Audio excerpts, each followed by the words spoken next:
자, 기말고사를 대비한 요약 정리 두 번째 시간으로 이번에는 전한 시기에서부터 당나라, 신라의 삼국통일까지의 과정을 같이 한번 살펴보도록 하겠습니다. 자, 빠르게 나갈 거니까 집중해서 잘 들어주시기를 바라요. 자, 먼저 중국의 상황부터 같이 한번 이야기를 해보도록 하겠습니다. 자, 한나라의 경우에는 크게 전한 시대와 후한 시대로 나누어 볼 수 있다라고 이야기를 했었던 거 기억이 나시나요?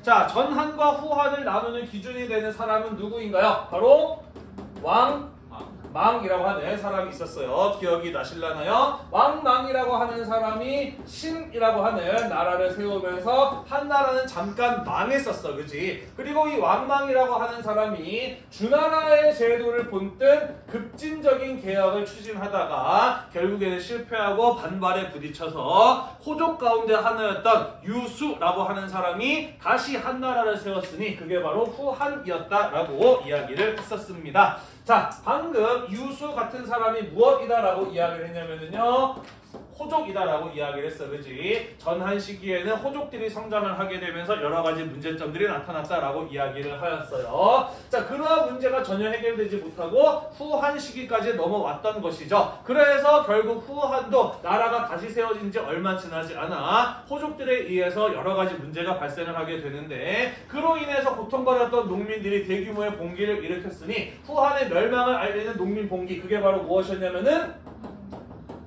그렇죠, 황건적의 난이라고 하는 사건이었어요. 그죠? 태평도 오두미교 이런 거를 믿었던 농민들이 머리에 노란색 띠를 두르고 일으켰던 반란, 바로 황건적의 난이라고 하는 사건이었습니다. 자, 그래서 이 황건적의 난이라고 하는 사건을 계기로 지방의 호족들이 독립적인 세력으로 성장을 하고요. 결국 한나라는 셋으로 쪼개지게 됩니다. 각각 조조가 세운 위나라, 유비가 세운 초나라, 손권이 세운 오나라로 나뉘어지게 되죠. 이른바 삼국지의 시대로 넘어가게 됩니다. 그 가운데 제일 잘 나갔던 나라가 위나라였다라고 이야기를 하였고요. 결국 이 위나라에 의해서 총나라가 멸망을 하게 되었다라고 이야기를 하였었지요. 기억이 나실라나요? 자, 그러다가 3세기경에 가게 되면서 위나라 내에서 사마씨의 반란이 일어나게 되죠. 그러면서 위나라가 망하고 이 나라가 진나라로 바뀌게 되는데, 있을까? 사마씨의 반란이 일어나게 되면서 3세기의 진나라로 나라 이름이 바뀌게 되었다라고 이야기를 했습니다. 이따가 등장할 동진과 구분하기 위해서 이 나라를 서진이라고도 한다라는 거 이야기를 수업 시간에 했었어요. 자, 그리고 이 서진이 오나라를 정복을 하게 되면서 한나라 이후에 분열되었던 중국을 서진이 재통일하게 되었다라고 이야기를 했었습니다. 자, 그런데 이 3세기경으로 가게 되면서 동아시아의 연평균 기온이 급격하게 낮아지게 되어, 그러면서 북쪽에서 활동을 하고 있었던 북방 유목민족 가운데 5종류의 유목민족이 한꺼번에 남하하면서 화북지역을 차지하게 되죠. 우리는 그들을 오호라고 불렀어요. 그죠? 어떤 애들이 있었나요?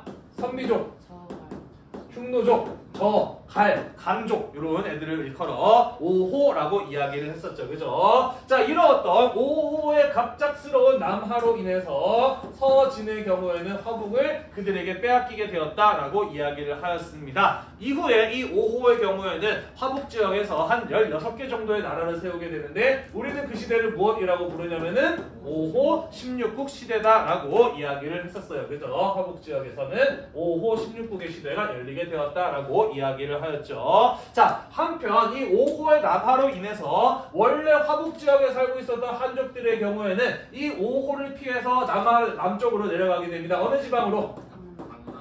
그렇죠. 강남 지역으로 내려가게 되죠. 자, 그래서 강남 지역에 가서 새로운 진나라를 세우는데, 그 수도가 서진에 비해서 강남이 아니라 한족이라고 써야 되네.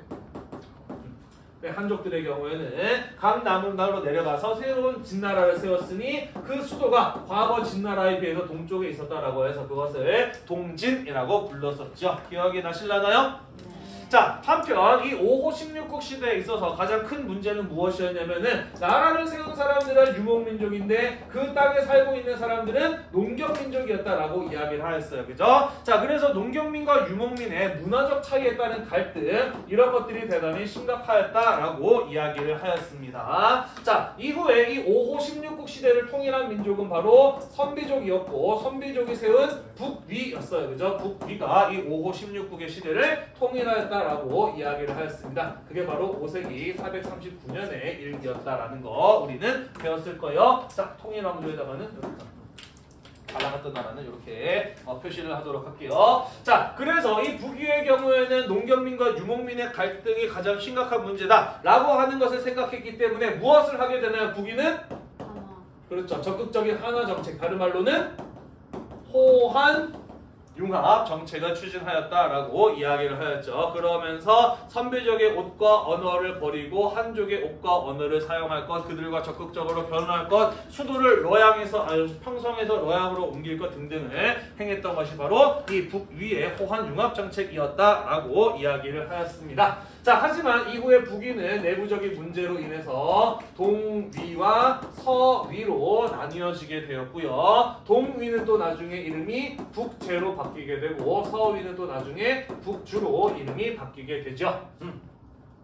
자, 한편 동진의 경우에는 마찬가지로 어떠한 변화를 겪게 되느냐. 자, 강남 지역은 똑같은 한족들이 모여 사는 지역이었습니다만은 한족들 내부에 토착민과 이주민 사이의 갈등이 번졌다라고 이야기를 하였어요. 자, 그러면서 송나라가 되었다가 나중에 제나라가 되었다가 양나라가 되었다가 이후에 다시 진나라로 나라가 바뀌었다라고 이야기를 하였어요. 4차례 왕조 교체를 겪었죠. 자, 그래서 우리는 이 시기 여기서 부터 여기까지의 시기를 북쪽의 왕조와 남쪽의 왕조로 나뉘었던 시대라고 해서 무엇이라고 불렀나요?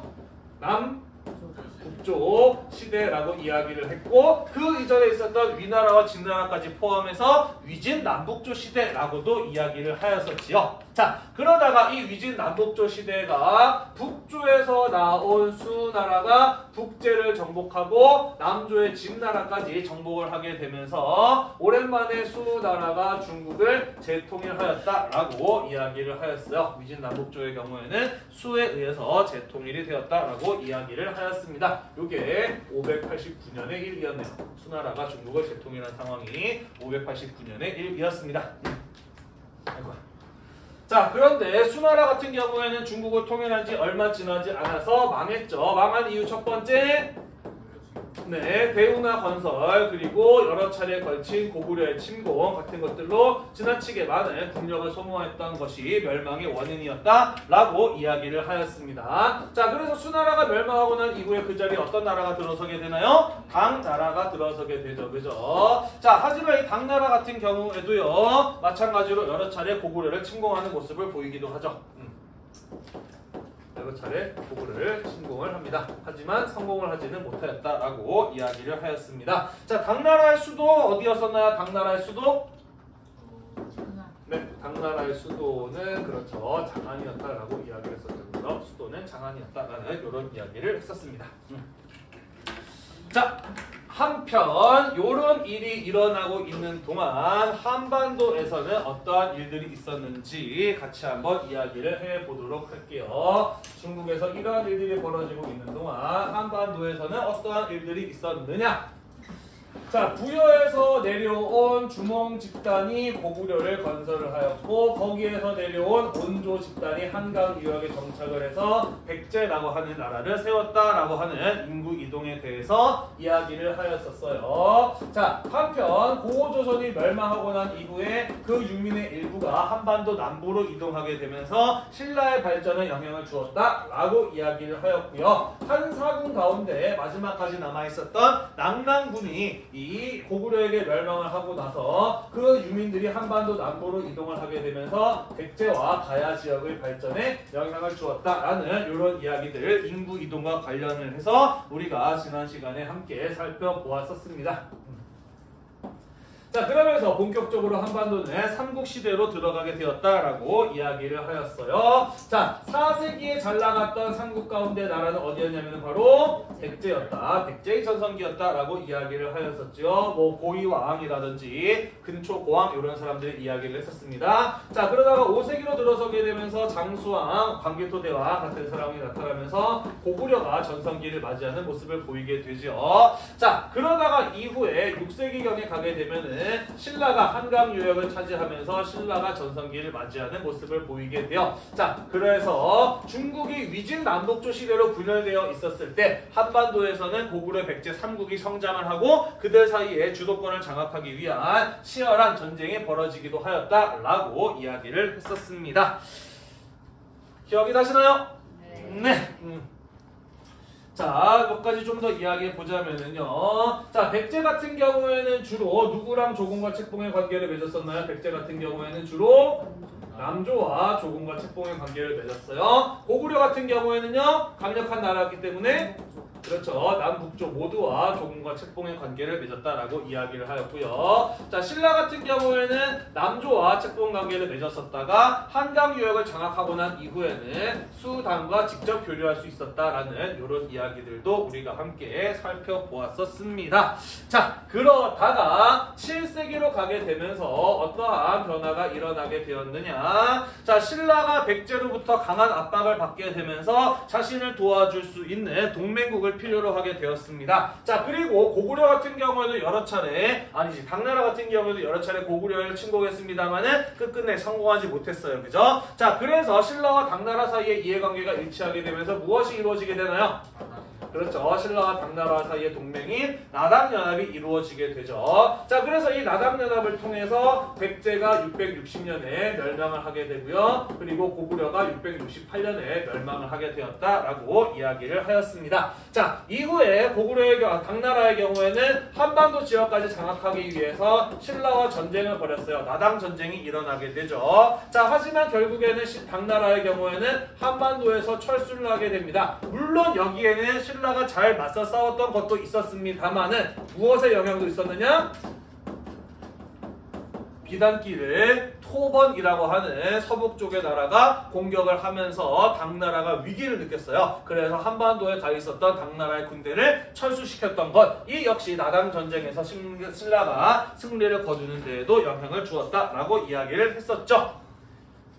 여기까지는 복습이 안 돼 있는 건가?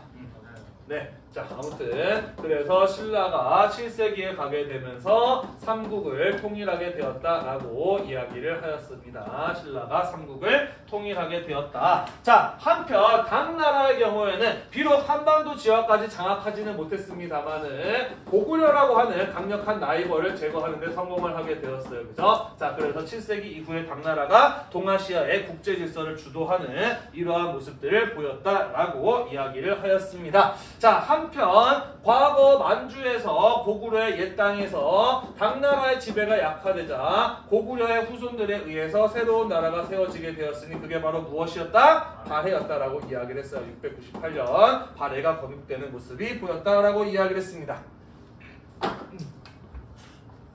자, 발해의 수도 어디였었나요? 발해의 수도 상경성이라고 하는 것이었고요. 상경성의 구조는 어디랑 닮아있다? 그렇죠. 당나라의 수도 장안을 모방해서 세웠다라는 거 이야기를 했었죠. 발해가 당나라의 선진 문물을 수용하였음을 알 수 있는 대표적인 사례로 수도 상경성과 당나라 장안의 구조를 비교한 적이 있었습니다. 기억이 좀 나시나요? 네. 네, 시간 안에 끝날 수 있겠네요. 자, 한편 이런 일이 벌어지고 있는 동안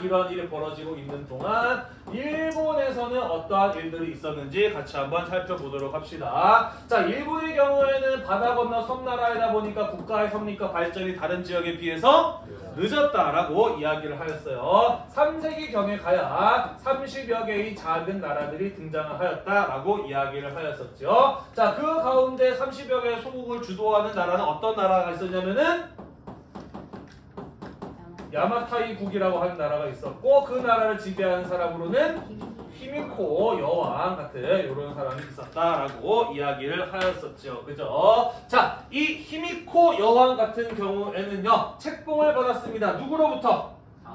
위나라로부터 책봉을 받았죠. 그죠? 책봉을 받았던 이름이 무엇이었냐면은 친위외왕이라고 하는 것이었어요. 그죠? 친위외왕으로 책봉을 받았다. 히미코 여왕 때부터 중국과 국제적인 교류를 하는 이러한 모습들을 볼 수 있었다라고 이야기를 하였습니다. 자, 한편 중국에서는 위진 남북조, 그리고 한반도에서는 이 삼국시대에 분열과 혼란의 시대가 벌어지게 되었어요. 그죠? 자, 그러면서 중국에서 한반도에서 사람들이 이러한 전쟁의 혼란을 피해서 일본으로 건너가는 사람들이 많이 있었어요. 우리는 그런 사람들을 무엇이라고 불렀냐면은 일본으로 건너간 사람이라는 뜻에서 도외인이라고 이야기를 했었죠. 그죠? 인간이 이동한 무엇이 함께 이동한다? 문화가 함께 이동한다 라고 이야기를 했어요. 자, 그래서 이 도외인들의 경우에는 일본이 미처 가지고 있지 못했던 우수한 선진 문물을 일본에 전파하였다라고 이야기를 하였어요. 그래서 도외인들이 전하는 새로운 문물의 경우에는 일본에서 야마토 정권이라고 하는 새로운 국가가 성립을 하고 또 발전하게 되는데 굉장히 중요한 영향을 주었다라고 이야기를 했었습니다. 자, 이 시기에 도외인들이 일본에 전해주었던 대표적인 선진 문물로는 우리가 어떤 것을 언급했었냐면요, 경사로에 설치해서 화력을 위쪽으로 집중시킨 오름가마 이런 거 이야기를 했고요. 거기에서 만들어져서 쇠처럼 단단한 토기, 스키 토기 같은 이런 것들, 이 도외인들이 일본에 전했던 선진 문물로 대표적인 것들로 우리가 지난 시간에 언급을 했었습니다. 자, 그래서 이후에 일본의 경우에는 바다 건너 서쪽에 새로운 문물을 가지고 있는, 아이고, 문물인데? 문물.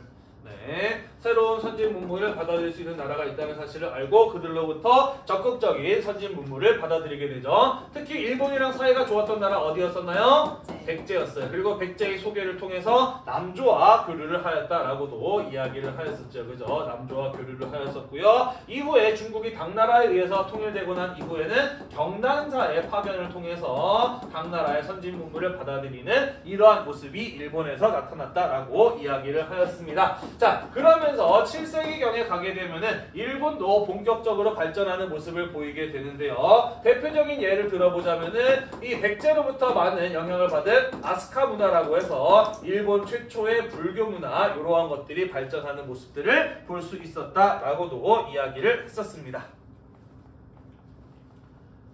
그랬지?